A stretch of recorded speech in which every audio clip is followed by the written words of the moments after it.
人突然从万米高空坠落，重重砸在地上。还没等他反应过来，一只凶狠的怪兽就朝他袭来，他直接就把女人给撞倒在地上摩擦。挣扎的过程当中，女人不幸被划伤了腹部，于是他便捡起地上的喷子开始反抗，更是拿着喷子暴打怪兽。在他的反抗过程中，后边突然出现几根触手刺穿他的身躯，一只巨大的怪兽缓缓从洞中走出。不出意外的话，这正是他们的老大。他将女人给举起来，用触手刺入脖子之中，随后把女人的治愈能力全部给吸走，自己身体也发生了翻天覆地的变化。有好事肯定不能独享，于是他把刚刚吸来的能力全部分散给手下。一时间，所有怪兽都发生了巨大的改变，战力也是迎来了大大提升。女人到死都不知道，这一切竟是自己下属一手造成的。瑞斯将首领的尸体带回到他的房子，随后将其放在地上，伪造成事故发生的第一现场。然而他所做的一切至今都没人知道，前女友瑟西还被他蒙在鼓里。不过这温馨的一幕并未持续太久，在瑟西回去飞船的路上，那颗金球突然发出强大的能量，它似乎是在提醒瑟西神线开始。为了阻止神线，瑟西立即跑回去将消息告诉队友们。黑哥立即把自己的高科技交给马卡瑞，让他找到神线的坐标地点。就这样，马卡瑞背负着重大希望，横穿在世界每个角落。他的速度堪称1秒跑100公里，穿过了层层阻碍，最终来到了海水上方，也是成功找到了神线的坐标。可这时的瑞斯突然朝着队友攻击，而且还毁掉了黑哥的高科技，众人也猜出是他杀了他们的首领。得到确认后，瑟西很是悲伤，没想到小法师也站在瑞斯这边，他用秘法直接逃离了这里。神枪手见状也退出了这场惊心动魄的计划。难道他们真的让天神诞生毁灭地球吗？不可能！念力师说出了瑟西曾经把一只变异族活生生变成了一棵树，想必就是那颗金球的辅助功能。于是黑哥迅速把他体内的金球给取出来，经过他的加工，将其变成了一个手环。随后他们全部把手环给戴上，一场不可避免的大战即将开始。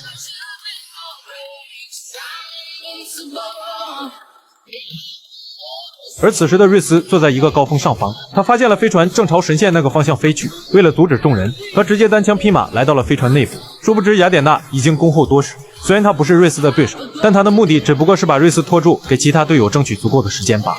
此时的瑟西几人已经来到神线的坐标地，他们把手环启动，将所有能量传输给念力师，让念力师控制火山爆发，阻止天神苏醒。在和瑞斯交手的雅典娜也纷纷启动手环传输能量，他这才反应过来被耍了。瑞斯迅速朝着瑟西那边飞去，但为时已晚，念力师已经蓄力完毕。随着他的能量启动，刚刚还在暴躁不安的火山也是直接安静了下来。瑞斯见状，迅速过去打断几人的施法，还当着瑟西的面抓走了念力师。飞上万米高空后，随手就是一甩，接着用神眼之力补刀，还把过来的飞船毁掉。飞船直接以肉眼可见的速度朝地面撞去，幸好马卡瑞速度过快，把瑟西给救走，随后再把飞船里面的黑哥两人给救出来。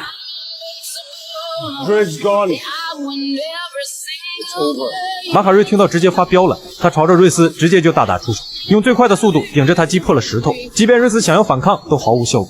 马卡瑞根本不给他喘气的机会，而身后的火山再次发生了暴动，在众人的目光下，最终火山还是出现了剧烈的爆发，一时间岩石直接朝着世界大多数地方坠落，纷纷砸向众人。但马卡瑞依旧在暴揍瑞斯，他根本顾不上岩石的砸落，只是一味想着给好友报仇。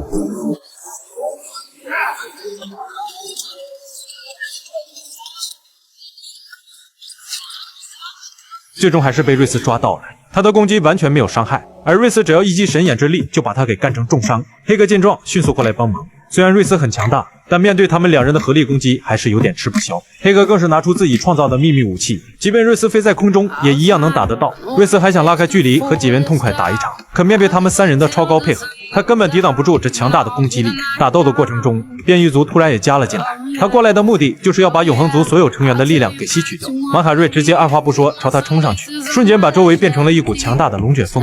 可即便他速度再快，也扛不住怪兽的一击。他一脚下去，直接把马卡瑞给震飞。怪兽过来就要吸取能量，黑哥见状，直接把他给狠狠轰飞。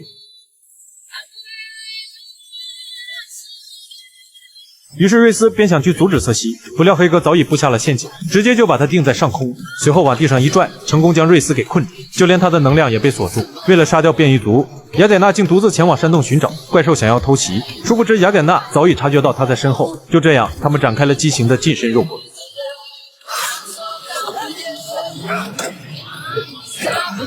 可打斗过程中，雅典娜不小心打破了墙壁，里面的岩浆直接蜂拥而出，把她给烫伤。但这并不能阻止她想给马叔报仇的决心。她变出武器，直接朝怪兽冲过去，也是成功刺到了他的腹部，疼的怪兽直接一拳把他打飞数米远。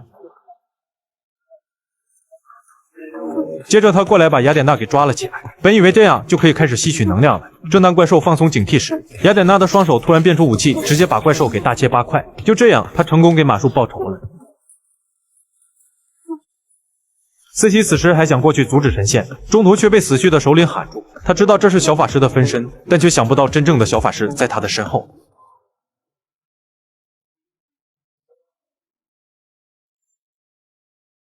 就这样，瑟西被刺中了腹部，传来的那种疼痛感让他难以接受的瘫倒在地。正当小法师要下死手时，突然被一个男人用石头敲晕了过去。定睛一看，是念力师，他把瑟西给拉起来，随后让瑟西一定要阻止神仙。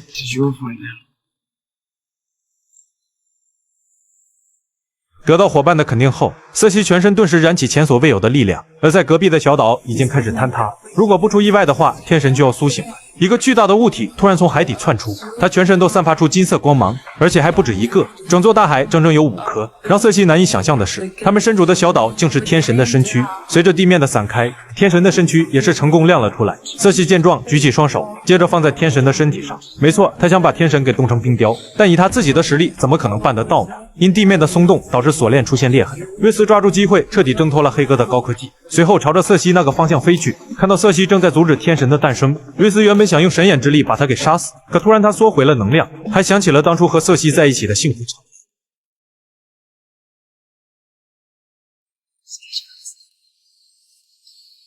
最终他还是难以痛下杀手，反而把力量共享给瑟西。随着他的贡献，其他成员也纷纷被神眷笼罩着，全部把力量聚集给瑟西，一时间发出强大的力量，直接把天神活生生给冻成一块冰雕。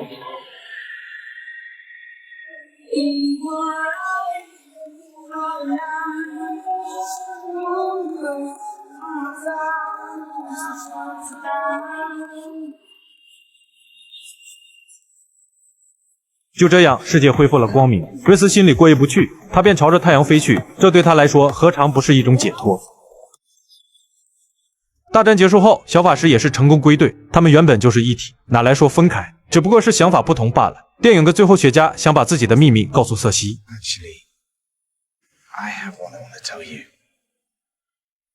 What is it?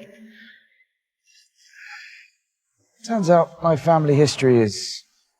可等他要开口时，瑟西突然受到了一股强大的威压在召唤自己，紧接着上方的乌云全部被划开，显现的是天神，他把瑟西给抓走，留下不知所措的雪茄。影片的最后埋下了2个彩蛋，永恒族增加了2位新成员，一个是爱喝酒的皮普，一个是灭霸的弟弟厄洛斯。另一个彩蛋便是雪茄的身世，他犹豫了许久，最终打开了族宗留下来的箱子，里面放着一把黑剑，这正是黑骑士的，说明永恒族还会迎来第2季。至此，全片结束。我是七哥，欢迎你的关注，我们下期再见。